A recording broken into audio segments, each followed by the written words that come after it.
our boys left the island.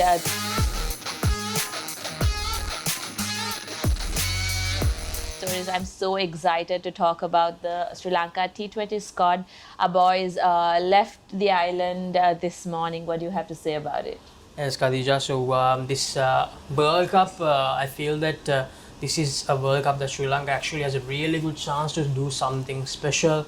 Because I mean, there's a certain hype surrounding this World Cup from the jersey release itself. It has been really, really good. Everything has been really organized, and also I think credit goes to Sri Lanka cricket as well because they have taken the necessary steps to make sure the boys are in USA before most of the teams and they get the needed preparation. So talking about this squad, no surprise on the captain and the vice captain because Wandu Hasaranga has been the T20 captain for the last few months, and Shahid Tasalanka is of course getting groomed as the next one to captain the side in this format after Wandu Hasaranga. And then Pathum Nishanka and Kusal Mendes, there will be the opening batters for Sri Lanka at the World Cup for sure. And then we have Kamidu Mendes who came into his own in the last few months, to be honest, in that T20 series against Bangladesh, against Afghanistan. He managed to do well. Kamidu Mendes, and in that test series against Bangladesh, he just absolutely took off. So because of that, Kamidu Mendes managed to get that place, and I have a feeling that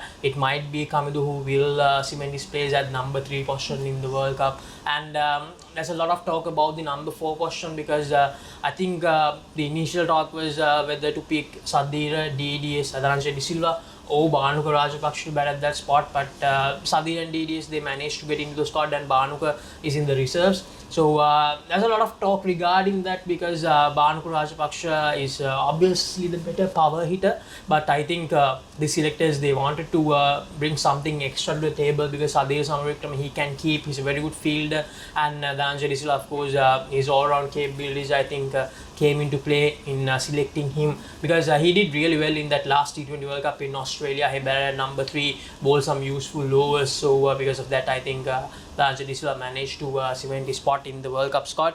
And then of course the experienced campaign, Angelo Matthews, the only remaining player from that 2014 successful World Cup campaign for Sri Lanka, is going to play his I think his 6th World Cup. I think he played in 2009, 10, 12, 14 and 16. So he's making a return to the T20 World Cup scene after 8 years, Angelo Matthews, and most probably will be his last attempt at a global title. So hope he can do very well in this tournament because I think Angelo Matthews, he has managed to find form really well in this format after being recalled to the side. And then of course Dasun Shanaka, the former captain, Dasun Shanaka, I think has not been in the best of forms, but I think in that one of the last few games of the preparation tournament, he managed to find some runs. So I hope that gives him the confidence going into the World Cup. And then of course when we go into the bowlers, I think we have the one of the best bowling units in this World Cup without any doubts because we have Dilshan Madhushankar, Nuwan Tushar, and then of course Matesha Patrina. He'll be one of the key players for Sri Lanka, one of the X factors for Sri Lanka. If Sri Lanka are to go into that final 4 and then even to go on to the last 2, I think Matesha Patrina, he has a big job on his shoulders. And of course we talked about Nuwan Tushar. I think he'll be one of the backup bowlers at the World Cup. Dilshan Madhushankar and Dushmantha Shamira, I think it will be a toss-up between who will take that main fast bowlers place in the lineup because there's a chance that Sri Lanka might go with Mahesh Theekshan in this side as well because Mahesh Theekshan, he has been really good in the T20 format, although he has struggled a bit when it comes to his form in the last few months. I think Mahesh Theekshan is one of the best, most economical bowlers out there in the T20 format. So Mahesh Theekshan is also going to be a huge factor. I believe he needs to come into his own in this World Cup once again and do well for Sri Lanka. And of course Dushmantha Shamira, we talked about him, highly experienced campaigner. He's going into his 4th T20 World Cup. He played in 2016, 2011 and 2022. It was unfortunate that he had to go out of the side because of the injury during the first round, the group stage, the initial group stage of the tournament. So that's how the group squad looks like for Sri Lanka. And then we have Dunith Wellalage, who is yet to make his international T20 debut. But I think one of the main reasons that Dunith Wellalage got into the World Cup side was because of the left arm spin bowling option that he provides the team. and also he's someone we can use as a batsman as well, and his fielding, that's also top class. So and also I think in the T20, in the under 19 World Cup which he captained, which took place in 2022, that took place in West Indies, and he was extremely successful as a bowler in that World Cup. So even Pultaranga, the chief selector, during that press conference stated that if they wanted to go with a third spinner, then Dunith Vellalage might be the best option for them. And other than these 15, Kadhija, we have 4 reserves, travelling reserves as well. Bhanuka Rajapaksa, we talked about him, so I think Bhanuka will be one of the first options which we will go into if we have to make a change to the squad because of an injury or anything. And then we have Asitha Fernando. Asitha Fernando, he's our main test bowler in my opinion at the moment when it comes to the fast bowling unit. And then we have Vijayakant Vyaskanth. I think Vyaskanth, he was actually not in the top 2 when it comes to the pecking order of the leg spinners category in Sri Lanka cricket. Wandhu Hasaranga is of course our ace leg spinner, and then we had Jeffrey Van Der Sey, and Akila Dhananjaya became more of a leg spinner as well after the issues with his action. So, but Vijayakant Vyaskanth, I think after his little experience with the IPL, he made his IPL debut recently as well and bowled really well in that game.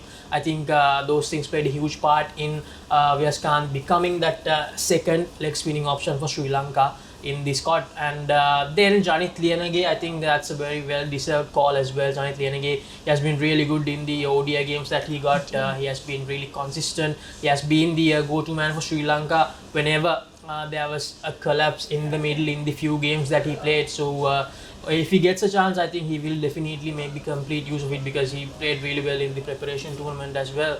So those are the 19 names for Sri Lanka, the 15 and the 4 travelling reserves. So I think this is the best squad possible that we can go forward with the current form and all. We can talk about some players like Shevon Daniel, Lahiru Samarakun. Those names are there on the people that missed out, Jeffrey Van Der Sey as I mentioned. But I think these 19 players, I think this is the best that we can go forward with. And I really hope the boys can do well and go that extra step, because in 2021 and 2022, it was not that we had bad campaigns, we just missed out on crucial crunch moments. We couldn't win those crunch moments, but I feel that we have the players to win those crunch moments this time around. I mean, that's something that even Vanidu stated at the press conference yesterday to the media, that there are players who can win a game alone for Sri Lanka. I think 3 of those players, in my personal opinion, will be Matisha Patrana and of course Wandhu Hasaranga, the skipper. And I think Kaminu Mendis, if he comes into his own, he will definitely be one of the key players for Sri Lanka. And of course Kusal Mendis and Tatum Nishanka, they'll be there as well as the top quarter batters. They have been really good in the T20 format. But I feel those 3 that I mentioned, they'll definitely play a huge part if Sri Lanka to become successful in the upcoming World Cup. So let's see how it goes. We have, I think, the hardest group of the tournament, South Africa, Bangladesh, Nepal and Netherlands.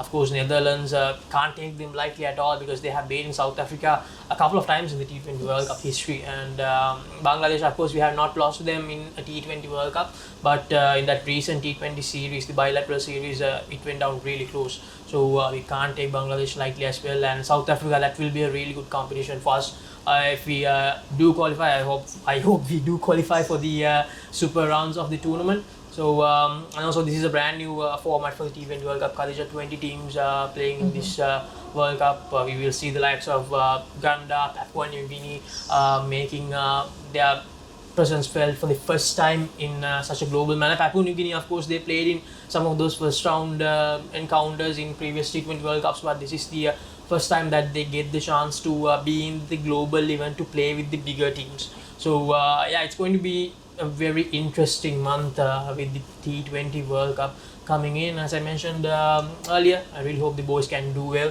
and I think from all of us at Papare, we'd like to wish the boys all the very best to do really well in the upcoming T20 World Cup. Hope when the boys can bring the trophy back home after 10 years. Indeed, Laksisi, wishing our boys a best of luck. We hope you bring it back home.